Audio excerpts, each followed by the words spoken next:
Yeah, lip the culture anthem. Oh, oh, yeah, lip the culture anthem. Yeah, yeah. Hey, what's up, y'all? It's your boy Josiah Kenty, CEO of Flip the Culture. What's up, y'all? It's your boy Josiah Kenty. Lock in, bro. Man, my voice gone and everything, y'all. Man, by this time, if y'all don't get it, man, I done failed. You know what I'm saying? But Flip the Culture, well, the culture won't change until we do. We have Flip the Culture podcast, man. We got a special guest with us today, and her name is KaLyn Williams, man. I'm so excited to have you here. Thank you for inviting me. Hey. I know this seat is mainly set in by athletes. So as an artist, I am honored to be invited. But look, though, at Flip the Culture, we believe that you're an athlete forever. Yeah. You know what I'm saying? So I know a little bit of your background. You know, we grew up together. You know, East Lake Park. You know, we was out there. So you say you played soccer. You played cheerleader, because cheerleading is a sport. It is. You a know, sport. my eyes were open when I went to a cheerleading competition, man, and I was like, I ain't gonna be able to do that. You know what I'm saying? Yeah. For a while there, I thought that's what I was gonna be when I grew up. Why you I thought I changed? was gonna be a Dallas Cowgirl cheerleader. That's what I thought. Dang. So like, what made you pivot from that? I think I just learned that I love performing. It wasn't cheerleading that I loved. It was Right. just the performative aspects of it all. And once I got into theater, then I kind of understood that was the root of my love for cheerleading. So what age were you when you made that decision to change? Most of my life was spent at a football field, having two professional athlete brothers, from there being 4 years old and up. So I didn't start to think about what I wanted to do and what I wanted to be until maybe like 5th grade, Wow. because I was so invested into everything they had going on. Let's talk about that, because especially inside of our culture, right? Yeah. And I'm not only talking about the subculture of just black culture, right? But I'm talking about the South. Football is heavily emphasized, right? So for a kid to grow up and, and you say, hey, I don't want to play football. It's okay. All right, what about basketball? Yeah. Hello, okay, what about cheerleading? Yeah. It's a soccer. Baby, come on, like, stay with me, please. You gotta play some type of sports, and I agree. Especially in Alabama, this is a football state, and it's crazy that we don't have an NFL team. How much we just go hard for college football and just sports in general. But I think parents that put their kids in sports, they understand that sports provide transferable skills, like discipline, time management, teamwork, collaboration. And these are all the things that you talk about in overtime. Right. And so even if kids, it's a very small percentage of kids that actually go to a professional level with the sports. So the vast majority that don't, I think that's what your brand is all about. How do you take those transferable skills and apply them to something else? Let's talk about that. So, you separated from the sports world in that realm. Yeah. Okay. And we're going to get into what you're doing now and everything. But at a young age, you separated from that, still engaged, supporting your family and everything. But when you got into the theatrical space, right, you're doing what you're supposed to do. How did those lessons doing that translate into your life? Yeah, so I think it was the same for me. Growing up, being in a sports environment, my granddad is an Olympic track runner. So sports kind of just run in our family, and I was able to apply those same things to the art. There are lots of artists that don't know how to profit from their art, and I had the unique capability of knowing how to do that by using transferable skills that came from being in a sports family. And so you learn to take something that you're passionate about and profit from it. And that's what I've been able to do, not only with theater, but in the music realm and just anything that has to do with some form of media or art. Okay, man, that's amazing, and I appreciate you for still being present, because, like, coming from a sports oriented family, there could have been some tough conversations, right? Yeah. There could have been some eye looks like, hey, your brother's doing this, like, why you ain't? You know what I'm saying? So I appreciate you for staying the course, because every profession that people step into, you're always serving people. Yeah. Right. So I feel like you're owning your space. So tell us a little bit about what you're doing now to still be engaged with the athletic space, but you're doing it in your own way. Yeah, so I'm the owner of All Eyes on You Branding. We're a Birmingham based full service advertising agency, and we service college students that are working with NIL. So that's pretty much how I spend most of my time in terms of the sports lane. Before I started my agency 9 years ago, I worked in an agency in Memphis, and one of my accounts was the Memphis Grizzlies. Okay. So I was one of the first, I guess, people on his campaign team when Ja Morant was the face of Memphis Grizzlies. Yeah. And I really helped kick that campaign off in terms of telling his story. And we were able to draw a lot of people, not only to the city of Memphis, but to the stadium, to the FedEx Forum, because they were in love with Ja Morant. Yeah. A lot of people didn't care about basketball. They weren't basketball fans. Wow, but man. we created this persona, this character that people got attached to and fell in love with.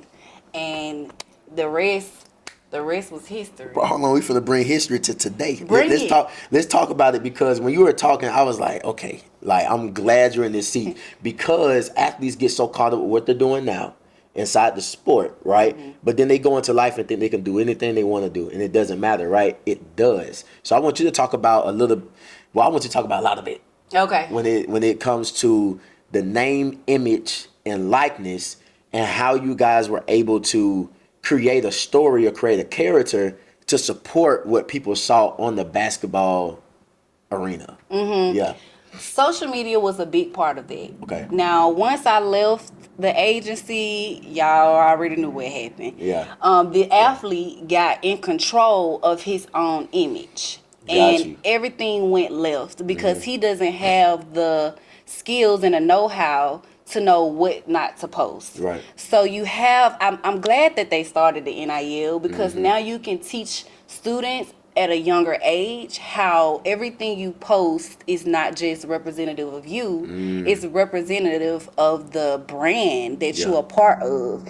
And so for us, social media was the way that we were able to tell Ja Morant's story about his family, about his upbringing, his college journey. Ja Morant loves rap music. Yeah. So in that era, the Grizzlies came to us and said, hey, how can we connect basketball and music? Because that is the Memphis brand. Yeah. When you think about Memphis, that and barbecue, that's what you think about. Yeah. So that was the first time where you saw Lil Baby and Ja Morant on a Nike commercial together. Yeah. You saw Moneybagg Yo performing at halftime. And so there was this hip hop culture that we were able to marry with basketball in the right way. Right. That works when you had people in the room that understood the concept. That is amazing, bro. Oh man, that's amazing. Because I'm even thinking about now, you're talking about the professional athlete where name, image, and likeness is still, like, it's not just a college like term, right? You Yeah. have to consider, what is your name? What is your image being, and are you likable, right? Yeah. Like, nobody's gonna follow a person that's not likable, Yeah, right? yeah. And I can think of, players right now that's not likable on the court, but it's because they're a different person than they are on the field. I mean, like in regular life. And I know you can attest to that with actors. Like, Yeah. there's some people that be in them, them Tyler Perry movies. Yeah. Like, you just don't like them. Yeah. I think the Yeah. number one key, there's something called a likability factor. Okay, talk to And me. when it comes to branding, all of my clients, I look for what that is in them. And I think the common factor between the athletes that I've worked with, whether it's at the professional level or the college level, I think what they all have in common is kindness. People like kind people. Right. And so when you can show up as somebody who's kind, whether that's you serving your community, whether you serving your family, I think that's what people get attached to. Right. And there's a concept that we say at Flip the Culture where you can say you see the same event at the same time, but you come out with a different perspective. Right? So it's like we can be on this podcast right now and say something, and 500 people look at it, and it's like, every 500 person has a different perspective of what we said, but they saw the same thing at the same time, but it's just a different meaning, right? So when you look at, and not to say any players' names, but let's just say John Doe does something on social media and it goes against what All Eyes on You branding is trying to, put them towards, right? They made a mistake. And now the image is being tarnished by people's perspectives, and their likeness is not, it's not acceptable, right? What do you do in those moments to kind of like correct what has been trying to be tarnished? So that's what we consider public relations. Okay. And what I tell my team is this is PR, not the ER. Because sometimes this is PR, not the ER. Okay. So sometimes when you're in a crisis management situation like that, it can feel like the ER. Yeah. Because you just want to get your client's image back to the way that you had it. But a lot of times you just got to let time run its course. And there's another saying in media, all press is good press. So even if they're talking about the client and it's from a negative perspective, when we look at the numbers, the engagement rate is going up. So it might not be time for us to address the scandal. It might be time for us to come out with a new product because you have everybody's attention now, whether it was good or bad. Okay. That's good. It's a numbers game. I like that. So with cheerleading and marketing, right? Yeah. You marry those together. Even soccer, let's put soccer in there. Because you played soccer at Ramsey, right? I did. What was our record? Child, Don't do it. It's I don't know. I know the record. You do? I was being facetious, man. I don't know. I don't remember. For me, sports was all about looking cute, hanging out with my friends, and just being a part of something bigger than myself. I don't think I took it as serious as my brothers do. Yeah. Like, one of my brothers, Cameron Thomas, he's in the NCAA. He's the starting punt return at UTEP. And then my other brother, Starling Thomas, he is in the NFL. He's a starting cornerback at the Arizona Cardinals. So they live, sleep, and breathe football. They wake up at 6 o'clock in the morning, and they go to sleep at 7 o'clock at night, and everything in between has something to do with football. And I just was never like that about sports, but I was always like that about art. Right. And so I think anything that you are passionate about, if you can do it all day and not get tired of it, even in the hard times, that's your mission. That's your purpose in life. And so people may look at, oh, I'm just an athlete, like this is just a sport that I play. But I think some of the things you touch on in your book is, now that you have this arena of thousands of people paying attention to you, or you have this social media platform of people, millions of people, what do you say? Yeah. How do you show up? What's the message that you spread? And so I think your book is a great place for people to start when they're trying to figure it out. Okay, I like that. I appreciate that, man. Look, It you doing is. your homework, man. It's a good book. Well, you're one of my clients. You know what I'm saying? He up here asking these questions as if he's not one of my case studies. I mean, when you ask questions, you get information. You get know what I'm information. saying? So before EJ came out with his book, we had to have a come together moment where we had to talk about how do you apply some of the things that you've learned as a professional athlete and turn it into a mentorship program or turn it and package it up into a product. Yeah. And I appreciate that too, because I mean, I had a vision of a book, you know what I'm saying, like 5 years ago, right? And then once you accomplish something, it's like, okay, what's the playbook for it to be like, multiplied in different streams, right?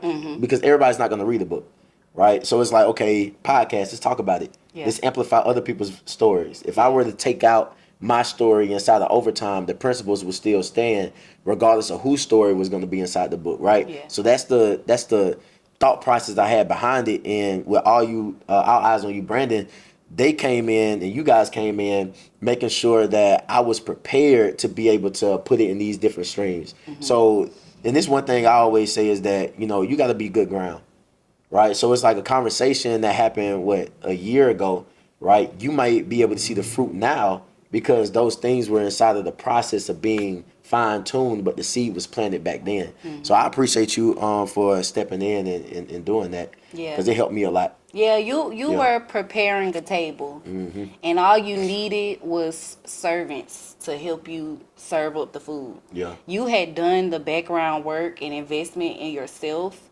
and so the only thing that we had to do was come in and listen.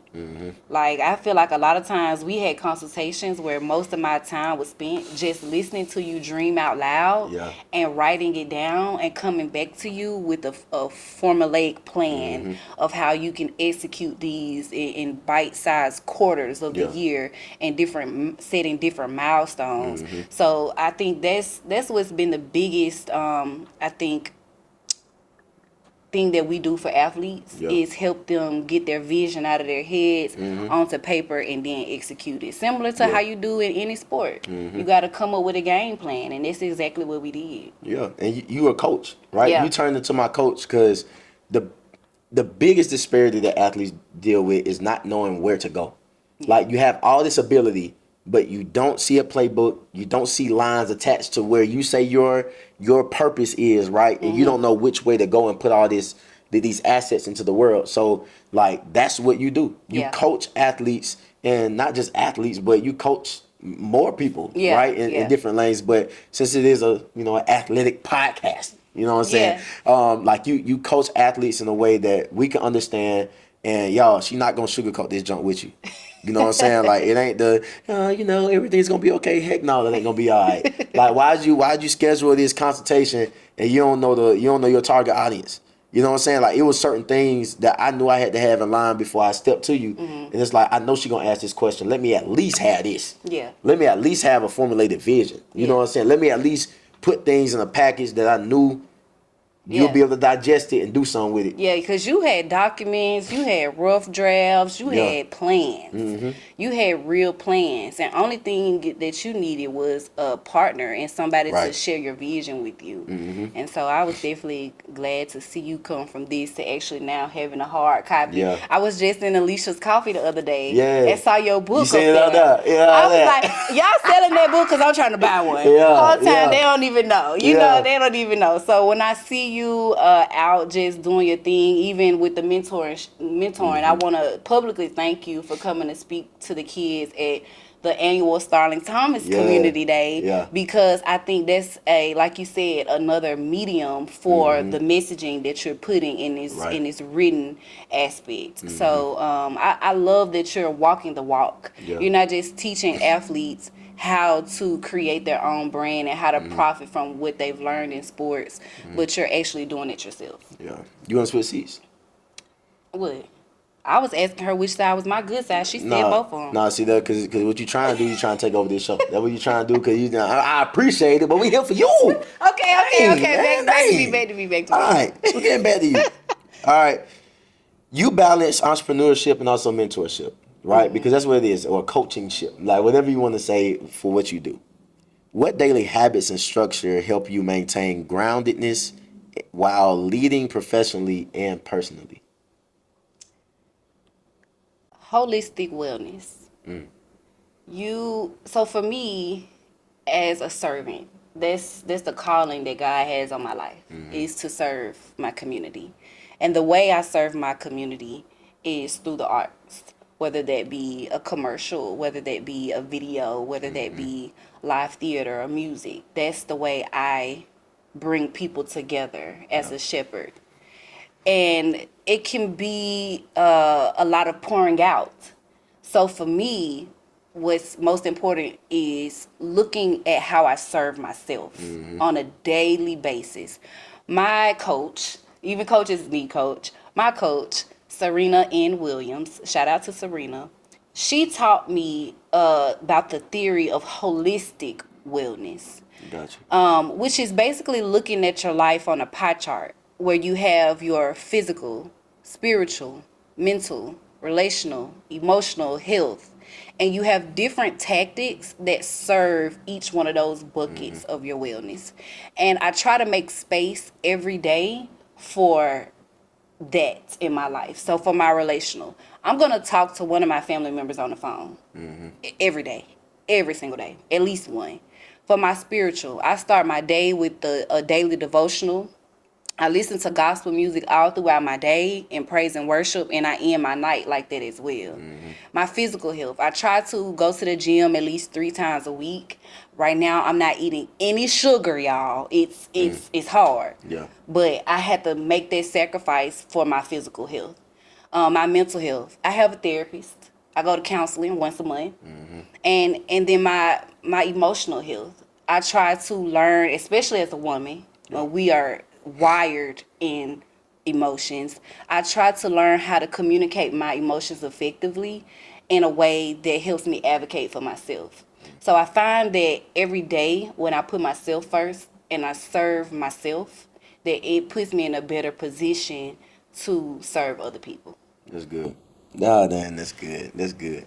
So in my upcoming TEDx talk, well, TEDx Alabaster, matter of fact, hold on, we about to cut that. I Okay. gotta say it the right way. Okay. All right. In my upcoming TEDx Alabaster talk, I'm gonna talk about the psychology of athletes don't disappear. It just needs a new arena. Okay. So inside of your expertise in storytelling and also brand strategy, how can athletes and their families, right? You're an expert in a family member. How can they prepare athletes and how can they prepare themselves on that transition outside the sport? Because that's one thing that nobody can run away from Yeah. is the transition, right? So how can we start developing a healthy transition for these athletes? Yeah. I think what's so important is the coach, like you said. Your coach has to be someone who's capable of teaching you creative storytelling exercises. Gotcha. And one thing that I see as a challenge for some athletes is their ability to communicate verbally. So much of athleticism, I see y'all have different hand motions. Yeah. Yeah. Like y'all, that's how y'all got different stuff On a that game. y'all do. I don't know, Yeah. but y'all could be doing like this and it means go to the left, cut right, and tackle. Yeah.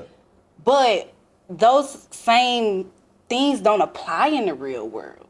So who in your life as an athlete is teaching you public speaking skills? Yeah. Who's teaching you empathy?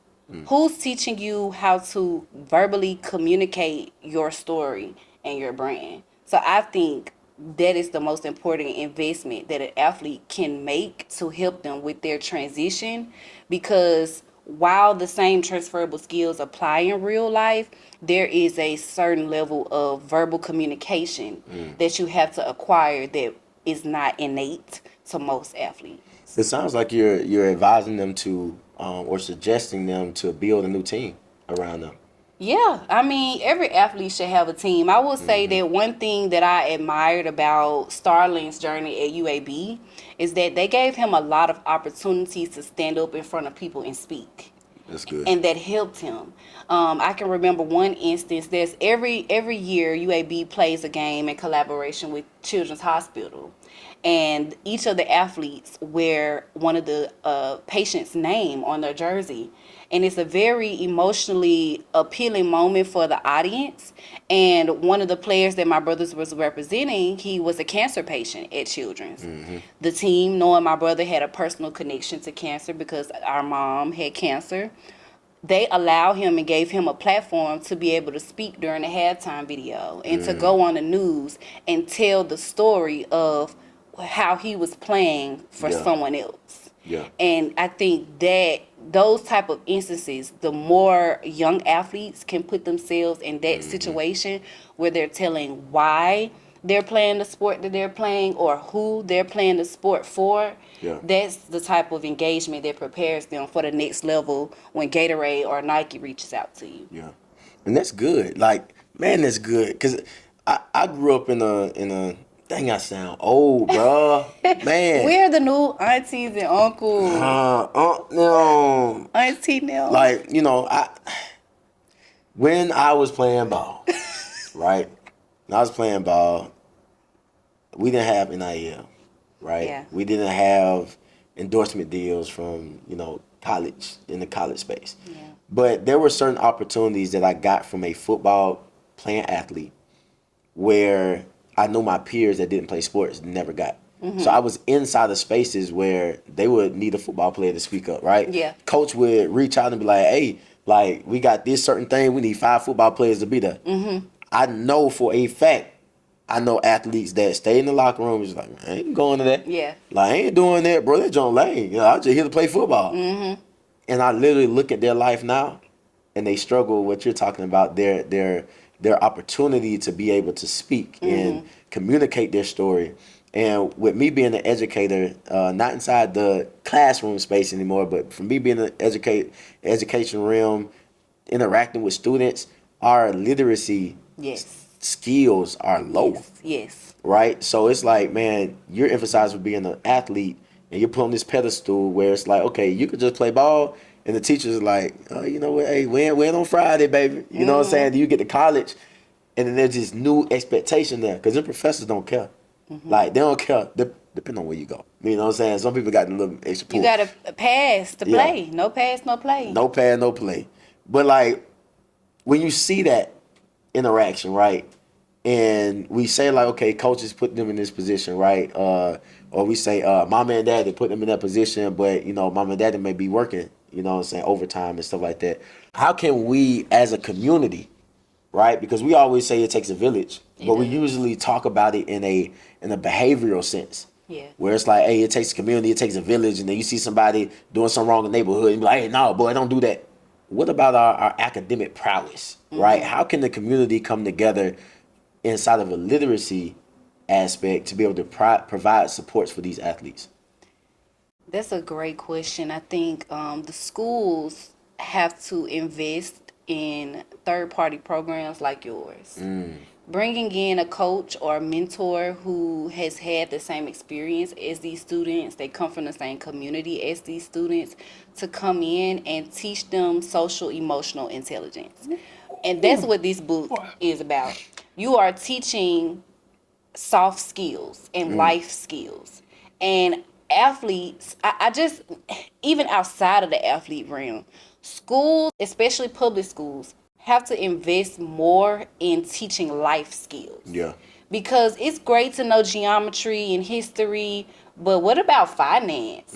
What about public speaking? Yeah. What about all of these things that even if you come and be a corporate person or a blue collar person, there are going to be times in your life where you have to master the art of persuasion in order to get somebody to do what you want them to do, whether it's in a professional or a personal setting.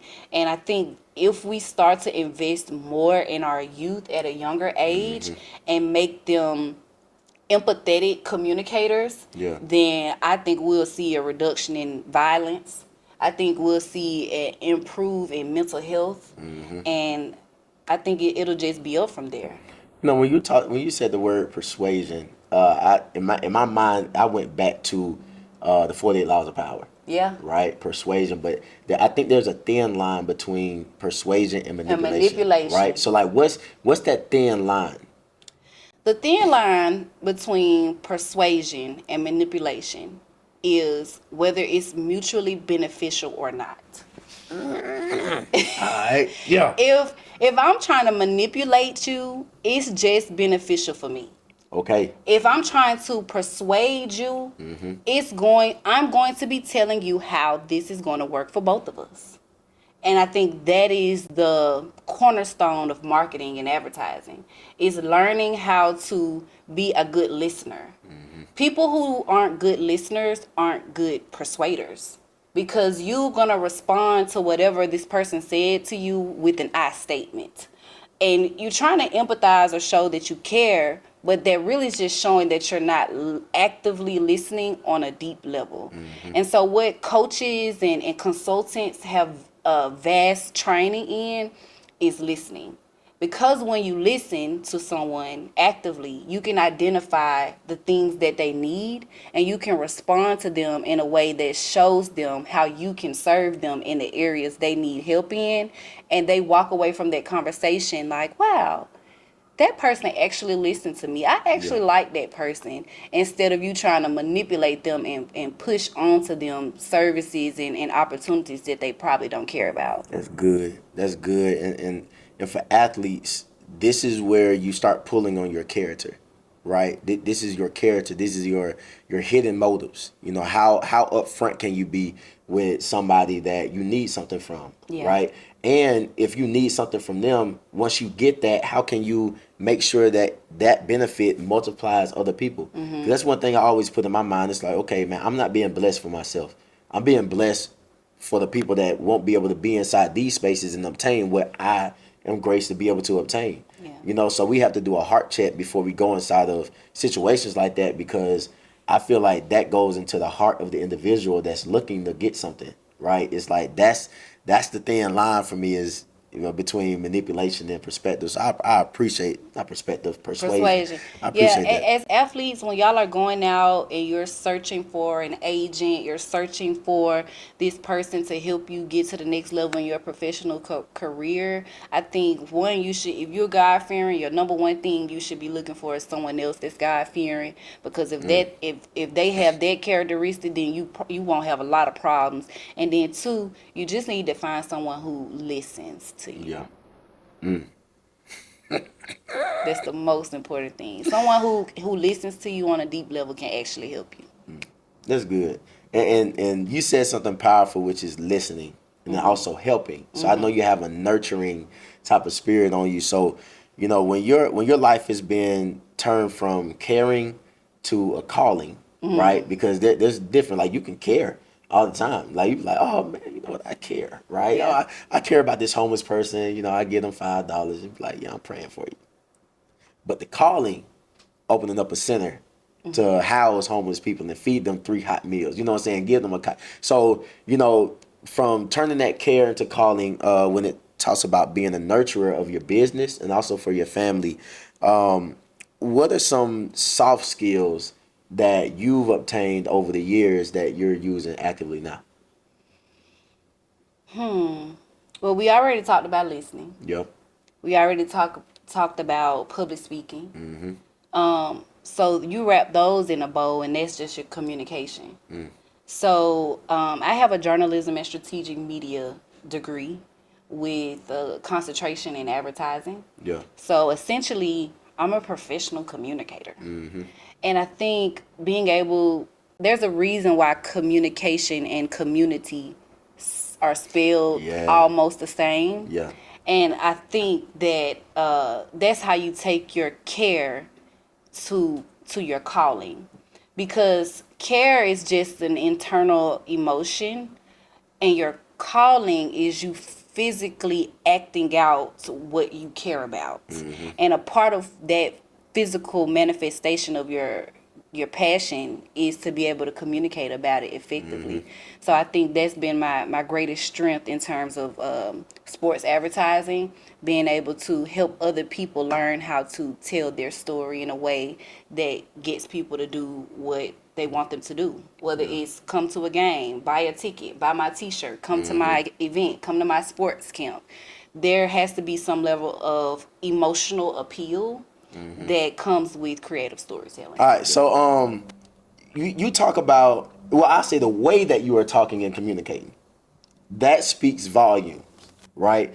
And one thing when people talk about athletes, I feel like they go to almost a male type of like picture, right? Yeah. Unless you're actually in that space. So just talk to the young ladies. Yeah. Okay. You are confident. I'm not even gonna say you seem confident. You are. You demand the space when you walk inside the rooms. You demand respect, right? How did you get to this point? Like when you talk about stepping away from athletics and everything like that, that transition, even transition to middle school, which is treacherous, right? Then you go to high school and then you go to college. Life happens, right? How do you keep your demeanor, your composure to be able to operate inside of these spaces? I think theater has definitely helped me with my confidence, because it taught me at a very young age how to show up in front of an audience and not be scared. Dang. And I started doing that at the same time my brothers were putting on their first football pads. I was joining the church choir and being the Easter speech and the welcome person at church. And I had a mother that was in school. She was a teacher. My mom was a teacher, so she was a professional communicator as well. Yeah. And so while the other kids were able to get up there with their Easter speech on the paper, and he rose, I was up there spreading the gospel. Yeah. I was Yeah. ready. I was ready because I had a mom who sat in the living room and made me stand up in front of her and gave me pointers and say, no, when you speak like this. You speak Yeah. with your hands, or you don't speak with your hands. You raise your voice on this sentence and then you calm it back down, or you speak very slowly. So I had a mother that taught me how to walk in heels. That's important, especially for athletes, if that's your brand and you want to have that type of image.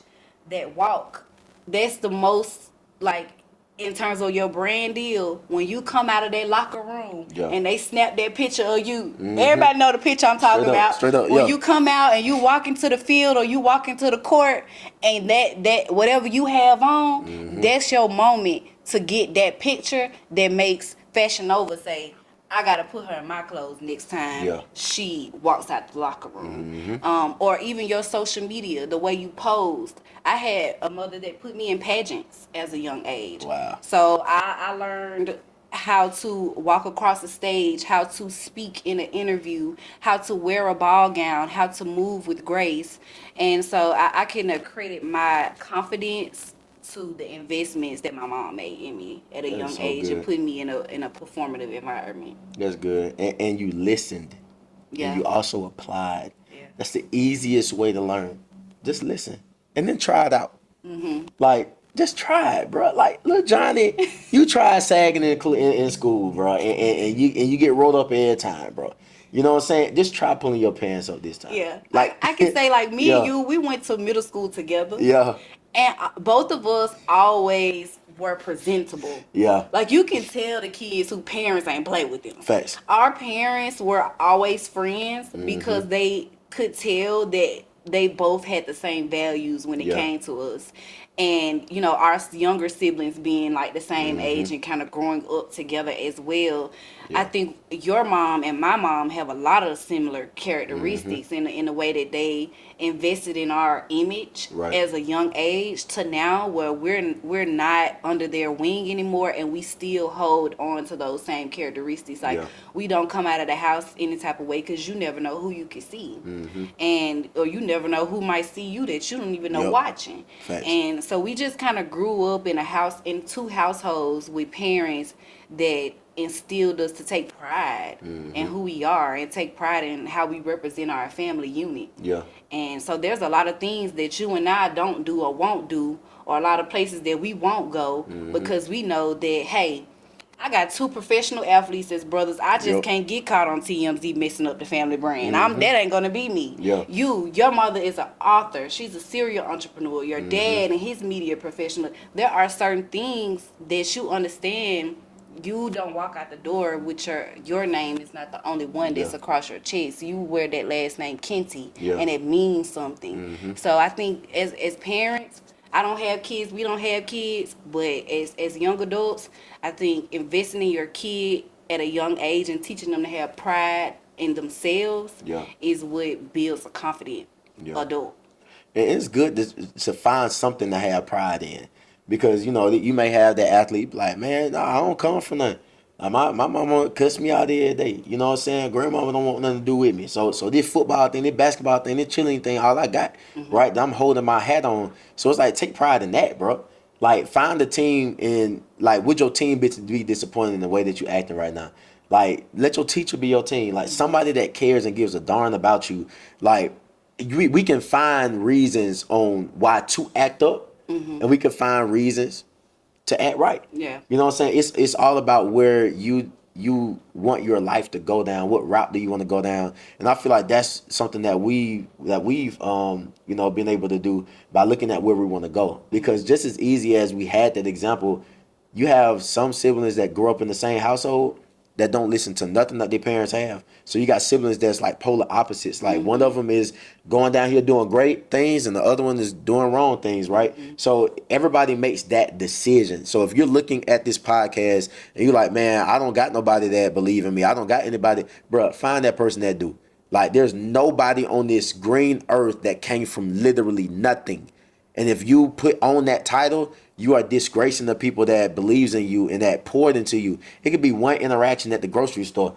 Like, be like, hey, babe, I love them shoes. Yeah. Hey, little babe, I love your skin. Like, what in the world? What you like? That person genuinely cared about you. You know what I'm saying? So we can't skate over that just because our familiar place is a place of discouragement, a place of just anger and malice, right? Jealousy. We have to look for those positive things and hold our hat on it. So I appreciate you for mentioning that. Just on how you were able to turn your care into a calling, because a lot of people are benefiting from some of the things that you had to just endure and go through. So I appreciate that. To you being a young professional, and you may have some athletes questioning their path. Yeah. Okay, so it's like they're inside of a position where a lot of people are saying, "Hey, I want this for you. Like I need you to do this. Like I need this."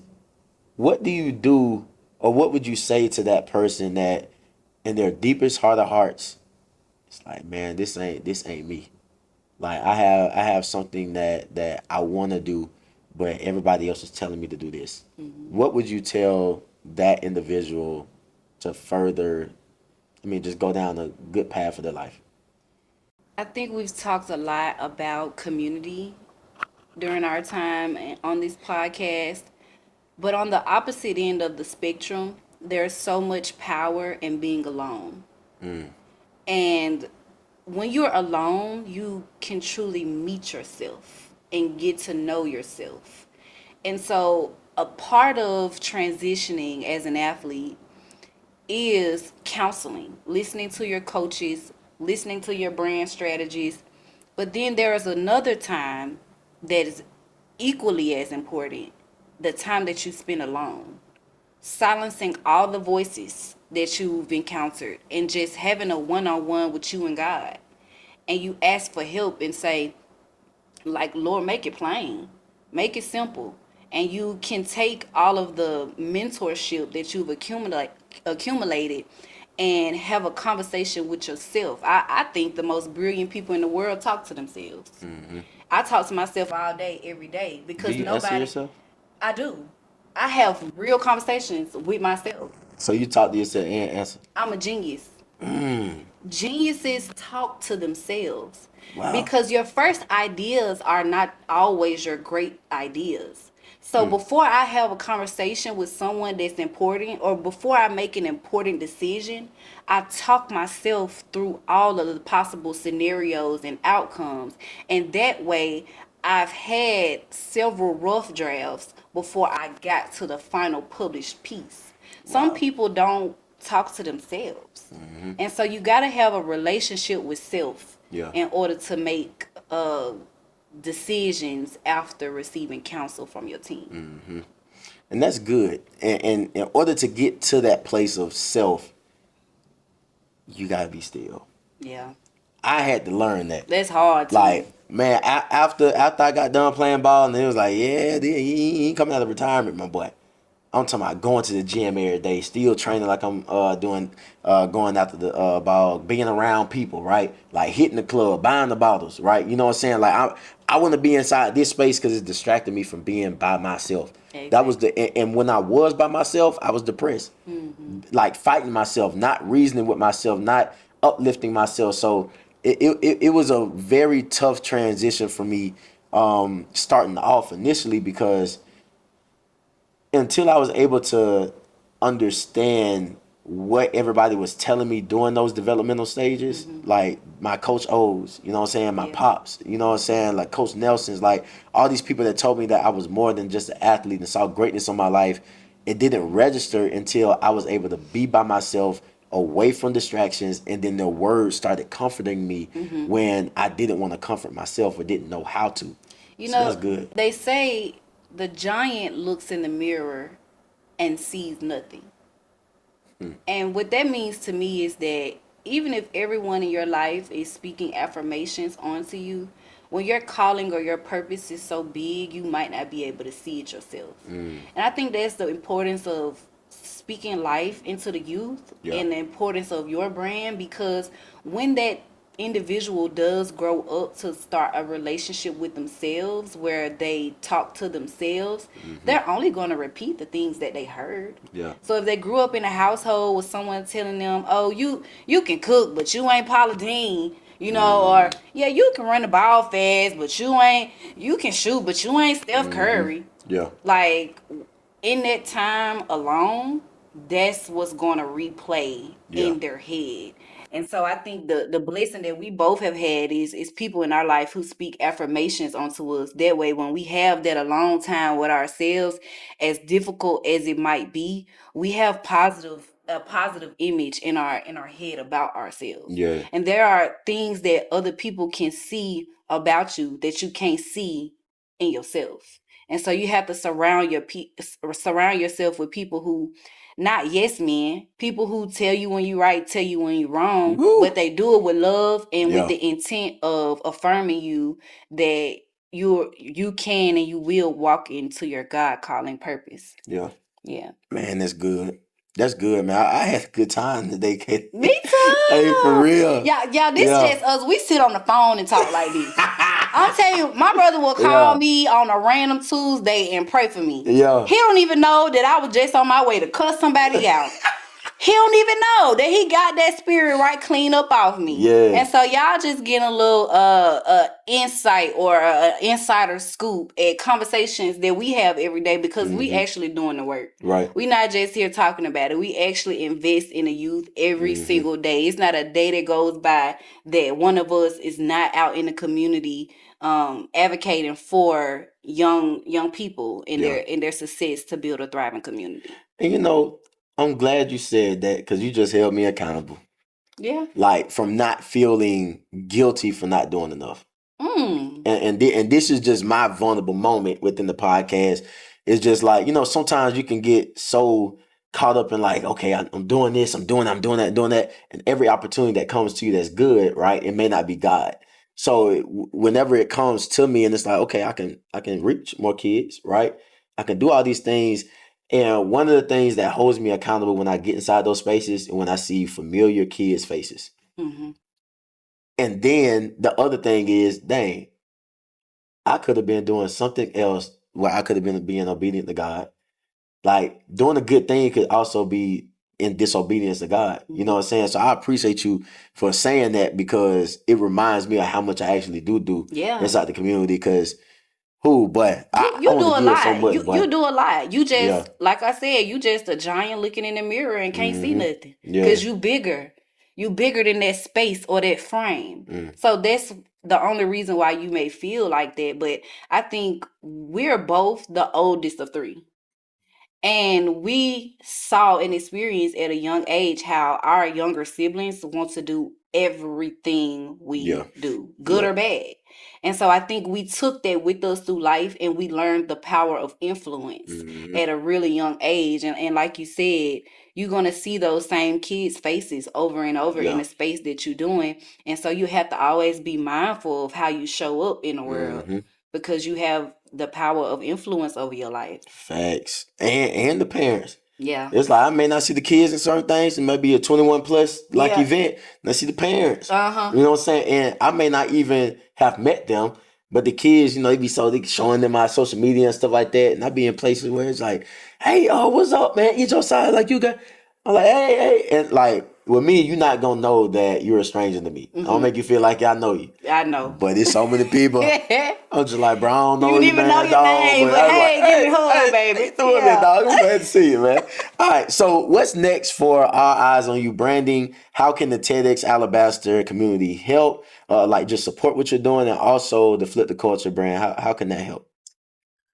What's next for All Eyes on You branding? We will turn 9 years old in August. So you survived COVID. We survived That's COVID. Good. Yeah. I started my business in 2016, the year we graduated. High school, my senior year. I did not know that. My mama told me when you go to college, you have to have a brand. I did not know what a brand was, so I came up with something and it would actually stick, from the mouths of babes, they say. So 9 years later, I'm transitioning out of being a solopreneur And I have grown a wonderful team that you are a part of, that your family is a part of, and I've learned the power in numbers. And so what's next for All Eyes on You branding is us actually rebranding ourselves and giving ourselves a makeover so that I'm not so much of the face of the business, because at this point in my career, I have over 80 independent contractors that I work with at any given time. And I want to share more of that story. Over the past 9 years, I've created a system that can be easily duplicated and copied and pasted to any industry or any brand. And we're a quality over quantity type of agency. We don't take pride in having 20 or 30 clients. Yeah. We have a number of clients that we can count on one hand, and we actually have a specialized services and treatments for how we care for their brand.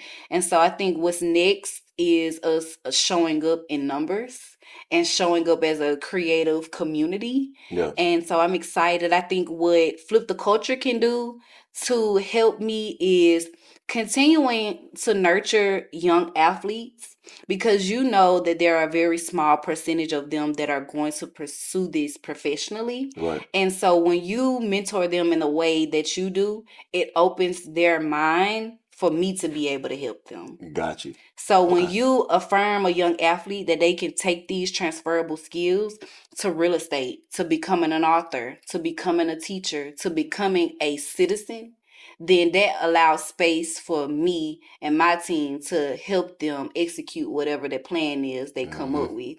And then as far as TEDx Alabaster, congratulations. Yeah, appreciate By the way, it, man. congratulations. I think you just showing up as a black man is so important for brown kids to see you and hear you, because they see themselves in you. Yeah. And I think us growing up, we didn't have a lot of examples of young black people doing positive things, because for some reason the powers that be in the media, they want to show us a different version of ourselves. Yeah. And so I think you showing up and being present on the platform TEDx Alabaster is going to just open the door in another young kid's mind once they see that on social media. So just keep showing up in the world. I bet, man. Appreciate it, man. Yeah. Hey, wonderful show, man. Hey, we're going to see y'all next week. Flip the Culture, but the culture won't change until we do. We out of here. Yeah. Yeah. Lip the culture anthem.